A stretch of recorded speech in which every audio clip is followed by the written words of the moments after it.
everyone. Do you talk to yourself? നിങ്ങൾ നിങ്ങളോട് സംസാരിക്കാറുണ്ടോ? നമ്മുടെ മൈൻഡിലോട്ടൊന്ന് നോക്കിയാൽ മനസ്സിലാവും. പലപ്പോഴായി നമ്മളോട് തന്നെ സംസാരിക്കാറുണ്ട്. ചിലപ്പോൾ ഇത് നെഗറ്റീവ് ടോക്സ് ആവാം, ചിലപ്പോൾ പോസിറ്റീവ്.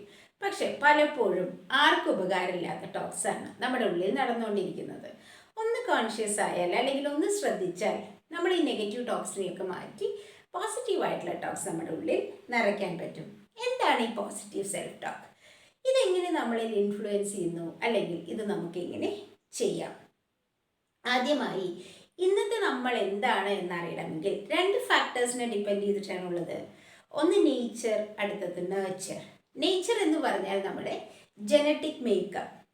നമ്മൾ ജനിക്കുമ്പോൾ തന്നെ നമുക്ക് ജീൻസ് ഉണ്ട്. ആ ജീൻസിനെ ബേസ് ചെയ്തിട്ടാണ് നമ്മുടെ പേഴ്സണാലിറ്റി, ബിഹേവിയർ, ക്യാരക്ടർ എന്നിവയെല്ലാം. അടുത്തായി പറയുന്നതാണ് നേച്ചർ. നേച്ചർ എന്ന് പറയുന്നത് നമ്മളെ പരിപാലിക്കുന്നവർ. ഓട്ടോമാറ്റിക്കലി നമ്മളുടെ മാതാപിതാക്കൾക്ക് തന്നെയാണ് ഫസ്റ്റ് പ്രിഫറൻസ്. നമ്മുടെ മാതാപിതാക്കൾ, അതേപോലെ നമ്മുടെ ടീച്ചേഴ്സ്, നമ്മുടെ ഫ്രണ്ട്സ്, റിലേറ്റീവ്സ്, അല്ലെങ്കിൽ നമുക്ക് ചുറ്റുമുള്ള എല്ലാവരും നമ്മുടെ നേച്ചറിങ്ങിൽ പെടും. നമ്മളെ നേച്ചർ ചെയ്യുന്നവർ വളരെ പോസിറ്റീവായി എൻകറേജ് ചെയ്ത ആണ് നമ്മളോട് സംസാരിക്കുന്നതെങ്കിൽ നമ്മൾ കൂടുതൽ പോസിറ്റീവായ അല്ലെങ്കിൽ ആത്മവിശ്വാസമുള്ള ഇൻഡിവിജ്വലായി മാറും. എന്നാൽ നമ്മളെ നേച്ചർ ചെയ്യുന്നവർ വളരെ നെഗറ്റീവായി ക്രിട്ടിസൈസ് ചെയ്ത് കമ്പയർ ചെയ്തിട്ടാണ് നമ്മളെ വളർത്തിയെങ്കിൽ നമ്മളും ഓട്ടോമാറ്റിക്കലി നെഗറ്റീവായി ആത്മവിശ്വാസം ഇല്ലാത്ത ആൾക്കാരായി മാറും. ഇതിനെയാണ് നമ്മൾ ഹെട്രോ സജഷൻ എന്ന് പറയുന്നത്. നമ്മുടെ ചുറ്റുമുള്ളവർ നമ്മുടെ ബ്രെയിനിൽ സജഷൻ കൊടുത്തു വരുന്നു. നമ്മുടെ ബ്രെയിൻ എന്ന് പറയുന്നത് വളരെ വലിയ സോഫ്റ്റ്വെയർ ആണ്. എന്ത് ഇൻപുട്ടാണോ അതിന് കിട്ടുന്നത് അതിനനുസരിച്ചിട്ടാണ് അതിൻ്റെ ഔട്ട്പുട്ടും. അപ്പോൾ പോസിറ്റീവ് മെസ്സേജ് ആണ് കിട്ടുന്നതെങ്കിൽ ഔട്ട്കം പോസിറ്റീവ് ആയിരിക്കും, അതേപോലെ തന്നെ നെഗറ്റീവും. ഇതിനൊക്കെ ഉള്ളൊരു സൊല്യൂഷനാണ് ഓട്ടോ സജഷൻ. നമ്മൾ തന്നെ പോസിറ്റീവായിട്ടുള്ള ടോക്സ് നമ്മുടെ ഉള്ളിൽ നിറയ്ക്കുകയും കോൺസ്റ്റൻ്റായി നമ്മുടെ ബ്രെയിനിനോട് നമ്മൾ സജഷൻ കൊടുത്തുകൊണ്ടേയിരിക്കുമ്പോൾ പതിയെ നമ്മളുടെ ബ്രെയിൻ മാറി കൂടുതൽ പോസിറ്റീവായ ആളാവാൻ പറ്റുകയും ചെയ്യും. എങ്ങനെ ഈ ഓട്ടോ സജഷൻ ചെയ്യാൻ പറ്റും, അല്ലെങ്കിൽ അഫർമേഷൻസ് ചെയ്യാൻ പറ്റുമെന്ന് നോക്കാം. വളരെ സിമ്പിൾ ആയിട്ടുള്ളൊരു കാര്യമാണ്.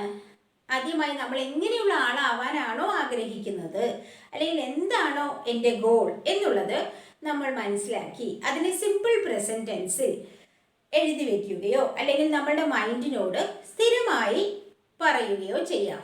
ഫോർ എക്സാമ്പിൾ, വളരെ ആത്മവിശ്വാസമുള്ള ഒരു ഇൻഡിവിജ്വൽ ആവാനാണ് ഞാൻ ആഗ്രഹിക്കുന്നതെങ്കിൽ ഞാൻ എന്നെ സ്നേഹിക്കുന്നു, ഞാൻ വളരെ കോൺഫിഡൻ്റ് ആണ്, എന്നെ കൊണ്ട് പറ്റും, ഇങ്ങനെയുള്ള സെൻറ്റൻസുകൾ തുടരെ നമ്മളുടെ മൈൻഡിനോട്ട് തന്നെ പറയാം. ഇത് മാത്രമല്ല, നമുക്ക് എന്ത് വേണമെങ്കിലും പറയാം.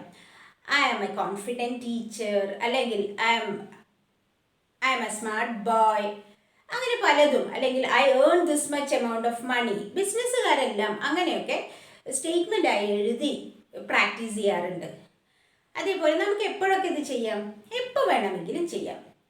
ബസ് സ്റ്റാൻഡിൽ നമ്മൾ വെയിറ്റ് ചെയ്യുകയോ, അല്ലെങ്കിൽ ബസ്സിൽ യാത്ര ചെയ്യുന്ന സമയത്തോ, അല്ലെങ്കിൽ റെയിൽവേ സ്റ്റേഷനിൽ വെയിറ്റ് ചെയ്യുകയോ, എപ്പോഴാണോ നമ്മുടെ മൈൻഡ് വാണ്ടർ ചെയ്ത് പോകുന്നത് ആ സമയത്തൊക്കെ നമുക്ക് മൈൻഡിനെ പിടിച്ചു നിർത്തി പോസിറ്റീവായിട്ടുള്ള ടോക്സ് നമ്മുടെ ഉള്ളിൽ ഇട്ട് കൊടുക്കാം.